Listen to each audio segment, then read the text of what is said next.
Strojová technika sa medzi priekopníkmi snažila prebiť 10 ročia, ale len málo značiek to skutočne dokázalo. Andreas Stihl zrodil značku, ktorá sa považuje v záhradnej a lesnej technike za najúspešnejšiu. A v tomto videu vám, priatelia, porozprávame o krovinorezoch.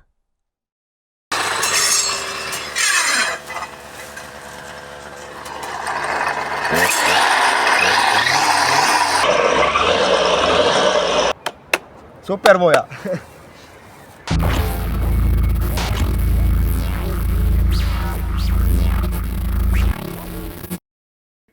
Prajeme príjemný dobrý deň. Vážení diváci, natáčame video o krovinorezách Stihl a krovinorez Husqvarna. Chceli by sme vám predstaviť krovinorez Stihl a krovinorez Husqvarna.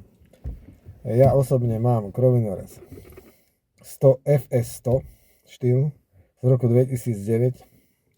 Je to nesmierne dobrý krovinorez, ľahkej kubatúry, ľahkej triedy. Mám ho od roku 2009. Vynikajúco to kosí, síce už raz bol prekrúžkovaný, ale od roku 2009 a máme rok 2024. No, môj kamarát u mňa bol, videl, aké plochy kosím, kde chodím po fuškách. Áno. Tak, a takisto ho používam aj na spidovanie ľahkých porastov kotúčov a kosenie ťažších tráv, kosenie väčšej trávy hviezdicou, teda trojzubcom. Vážení diváci, natáčanie tohto videa venujeme predovšetkým tomu, že jednoducho mám veľa výrobkov, čo sa týka výrobku Fieldman, výrobku Hecht, výrobku Makita, výrobku českého výrobku, a jednoducho nemôžem dopustiť, nie je to žiadna reklama, ale nemôžem dopustiť na výrobok firmy Stihl od Andreasa Stihla. Proste jediné Stihl. Jediné Stihl. Ale aby sme nepropagovali, že je to nejaká reklama, jednoducho tieto výrobky sú svojím dlhodobým vývinom. Zoberme, že sme spomínali v prvej časti video o Andreasovi Stihlovi, že prvú motorovú pílu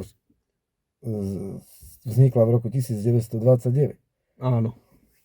A tá píla vážila neskutočných, dvojmožná motorová píla vážila neskutočných 46 kg. 46 kg, áno. A Dvaja ľudia museli s tým pracovať. Dvaja ľudia museli s tým pracovať. A keď si zoberieš, že 46 kg, to je nejaká ťažoba, predsa do toho lesa tí chlapi si s tým museli namakať. Teraz si zoberieš takú ľahkú elektrickú motorovú pílu, teraz si zoberieš akumulátorovú motorovú pílu, alebo motorový vyžínač, alebo krovinorez. Teraz sa bavíme o krovinorezoch, trošku sme prešli do pílkov, ale to proste je iná káva. To už je iná aurora. To je už iná káva, pretože tieto videjka jednoducho my venujeme jednoznačne profesionalite Stihlu. Ale lepšie od Stihlky ozaj nie je. Pretože mal som možnosť a v minulosti som robil v lese. Ako si spomínal, že tých 9 rokov si ťažil? Ja som začínal s krovinorezom. Mal som RX, to bolo RX 245. Čo sme tedy pozerali na Facebook. Áno. No ale to bol krovinorez dobrý, tak 3-4 roky. Potom ten krovinorez sa začal kaziť, neskutočne, lebo to sa používalo nie každý deň v lese, lebo to sa používalo viac menej na čistenie tých lesných plôch pred výsadbou a proste, aby tam ženy mohli ísť kopať, teda prípravu robiť pred výsadbou, a potom samozrejme my sme chodili chlapi sadiť tieto stromčeky. Jednalo sa o dub, buk, jaseň, javor a ihličnaté dreviny, jak je jedľa, smrek a Áno. borovica.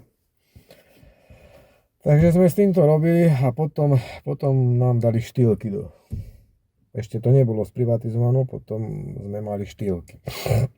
No, Ide už kamión pali. štýlky. A nás nevadí kamenné počka. Štýlky jednoducho sme dostali a to bolo neuveriteľná pecka. Pretože tá štýlka jednoducho menej žrala, teda menej spotrebovala toho benzína a jednoducho tá štýlka, vážení diváci, bola oveľa lepšia, oveľa kvalitnejšia, oveľa menej námahavejšia, ľahšia, aj výkonnejšia. A čo môžem podotknúť? Žiadne kazenie tej píly. Jednoducho s tým bolo radosť robiť. Ja môžem Ďakujeme, povedať, prajeme, príjemný zvyšok dňa. My máme v robote štýl krovinorez a je to mašina proste. Ten krovinorez má o 1 rok menej ako mám ja, čiže má 28 rokov.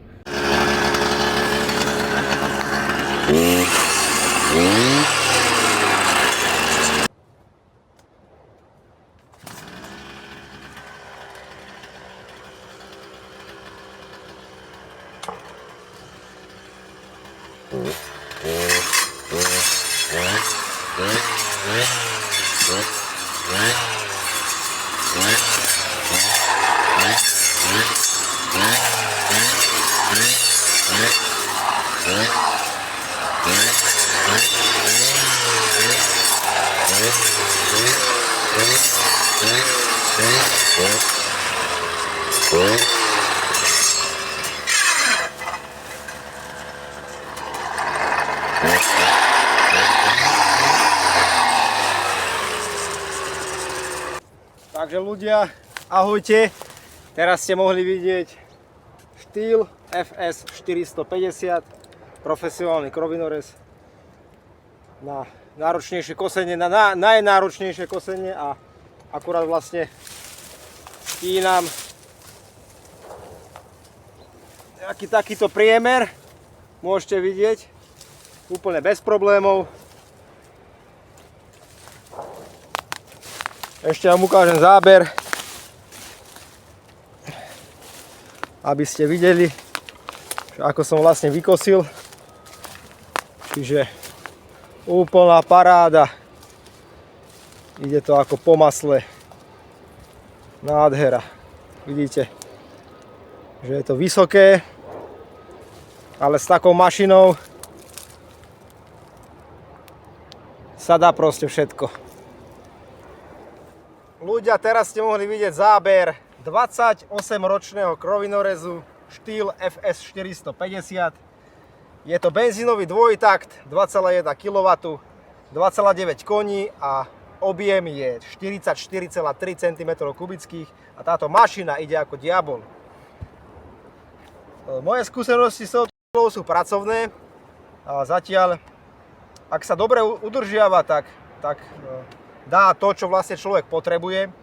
Samozrejme, všetko to od údržby závisí, ale myslím, že výkonovo je dostačujúca aj na ťažšie krovy, hustejšie kríky a tak. Takže tieto zábery, čo ste videli, sú z 28-ročnej štýl FS 450. Super moja. To ide ako diabol. Nejdeme tu teraz prezentovať, že skrátka je to taká reklama, ale proste Andreas Štýl vytvoril legendárnu značku, ktorá ozaj za tie peniaze proste stojí.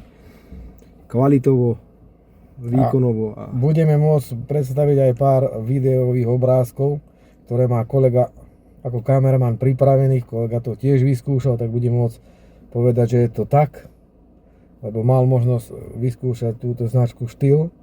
Mal možnosť vyskúšať v realite. Áno. Priatelia, vidíme sa pri najbližšom videu, ktoré už bude v ťažbe, v lese.